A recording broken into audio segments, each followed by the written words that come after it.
नमस्कार सर्वांना, श्री स्वामी समर्थ. मी स्वाती आपलं स्वामीचरण या यूट्यूब चॅनलमध्ये अगदी मनापासून स्वागत करते. 29 जून या दिवशी आहे वटपौर्णिमा. तर या दिवशी प्रत्येक महिला ही छान वडाच्या झाडाची पूजा करते. हा प्रत्येक महिलेसाठी अत्यंत महत्त्वाचा दिवस असतो. आपल्या पतीला दीर्घायुष्य लाभावं आणि आपल्याला अखंड सौभाग्य प्राप्ती व्हावी यासाठी महिला वडाच्या झाडाची पूजा करतात. तर पौर्णिमा तिथी ही संपूर्ण दिवसभर आहे आणि या दिवशी आपल्याला एक अत्यंत प्रभावी उपाय करायचा आहे.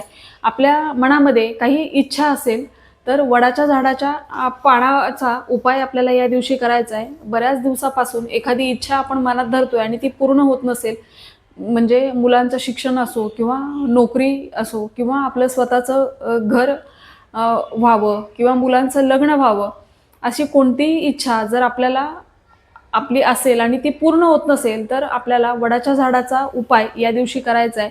आता पौर्णिमा तिथी ही संपूर्ण दिवसभर आहे, त्यामुळे हा उपाय आपण संपूर्ण दिवसभरामध्ये कधीही करू शकतो.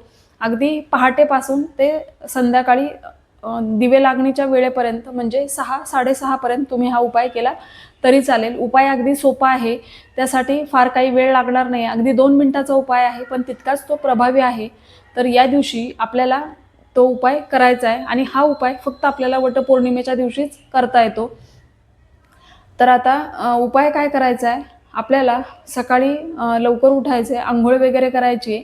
आता तुम्ही वडाच्या झाडाची पूजा करण्याआधी सुद्धा हा उपाय करू शकता किंवा पूजा केल्यानंतर सुद्धा हा उपाय करू शकता. तर यासाठी आपल्याला एक वडाच्या झाडाचं पान लागणार आहे. आता हे पान आपण तोडायचं नाहीये. जर आपल्याला वडाच्या झाडाखाली गळालेलं पान मिळालं तर ते आपल्याला घ्यायचं आहे. या दिवशी चुकूनही आपल्याला वडाच्या झाडाचं पान तोडायचं नसतं. तर असं हे पान आपल्याला घरी येऊन यायचं आहे, ते स्वच्छ धुवायचं आहे आणि देवासमोर बसायचं. आपल्याला बसायला आसन घ्यायचं, स्वतःला हळदी कुंकू लावून घ्यायचं, देवाला दिवा लावायचा, धूप लावायचं. आधी छान थोडंसं आपल्या स्वामींचं नामस्मरण करायचं आणि मग आपली जी काही मनात इच्छा आहे ती वडाच्या झाडाची जी पानाची पुढची बाजू असते त्या पानावर आपल्याला कुंकवाने लिहायचं आहे. म्हणजे लग्न जमत नसेल तर मुलाचं लग्न होऊ द्यात किंवा आपल्याला स्वतःचं घर घ्यायचं असेल तर स्वतःचं घर होऊ द्यात.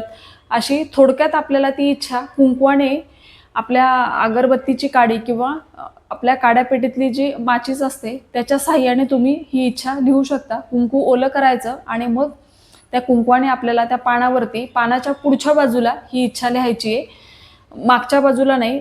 तर जी सरळ बाजू असते पानाची तिथे आपल्याला ही इच्छा लिहायची. आता इच्छा लिहून झाली की ते पान देवासमोर ठेवायचं.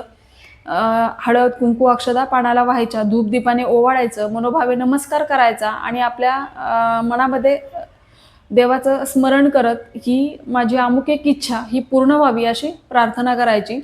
नंतर आपण जी सुदगुंडी आपण वडाच्या झाडाला प्रदक्षिणा घालताना वापरतो, तर तशीच एक आणखीन सुदगुंडी आपल्याला आणायची आहे आणि ती आपल्याला घेऊन आपल्या केसापासून ते पायापर्यंत, म्हणजे आपण सरळ उभं राहायचं आणि आपलं जे डोकं आहे त्या डोक्यापासून ते खाली पायापर्यंत आपल्याला दोरा येईल एवढा दोरा आपल्याला घ्यायचा आहे. म्हणजे सरळ उभं राहिल्यावर आपल्या डोक्यापासून ते खाली पायापर्यंतच्या बोटापर्यंत येईल एवढा दोरा आपल्याला घ्यायचा, तो कट करायचा आणि तो दोरा, ते पान घ्यायचं आपल्याला. ते पान असं सरळ ठेवायचं, ते गुंडाळायचं नाही किंवा असं फोल्ड पण करायचं नाही, सरळ पान घ्यायचं. मग तो दोरा आपल्याला इथून असा पानाला गोल गुंडाळायचा आहे. हे पान आहे तर त्याला असाच गोल गुंडाळायचा. पान तुटणार नाही याची काळजी घ्या, ते फोल्डही करायचं नाही, आहे असंच पान ठेवून त्याला तो गुंडाळायचा आहे. असा दोरा गुंडाळला की मग हे पान घेऊन आपण झाडाखाली परत ठेवून यायचंय. आता हे तुम्ही कुठल्याही झाडाखालचं पान आणू शकता आणि कुठल्याही झाडाखाली ठेवू शकता. म्हणजे ज्या झाडाचं पान आणलं त्याच झाडाखाली ठेवलं पाहिजे असं काही नाहीये. कुठलंही तुम्ही पान आणा आणि कुठल्याही झाडाखाली ठेवलं तरी चालेल. पण आपल्याला या दिवशी फक्त वडाच्याच झाडाचं पान आणायचंय आणि ते वडाच्याच झाडाखाली आपल्याला ठेवायचंय. हा एक नियम आहे.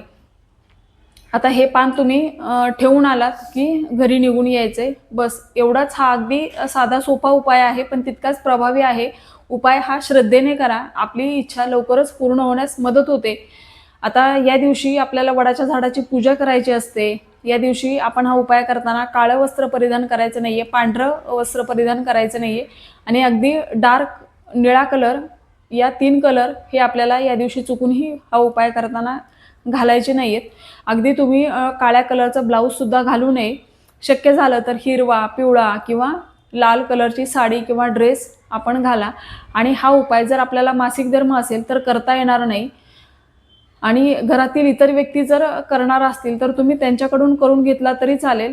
पण शक्यतो हा उपाय स्त्रियांनी करावा. आणि मासिक धर्म किंवा सुतक असेल तर आपल्याला हा उपाय करता येणार नाही. तर अशा पद्धतीने अगदी साध्या सोप्या पद्धतीने मी तुम्हाला हा उपाय सांगितला. तर हा उपाय आपल्याला फक्त आणि फक्त वटपौर्णिमेच्या दिवशीच करायचा आहे. तर मी आशा करते माहिती समजली असेल.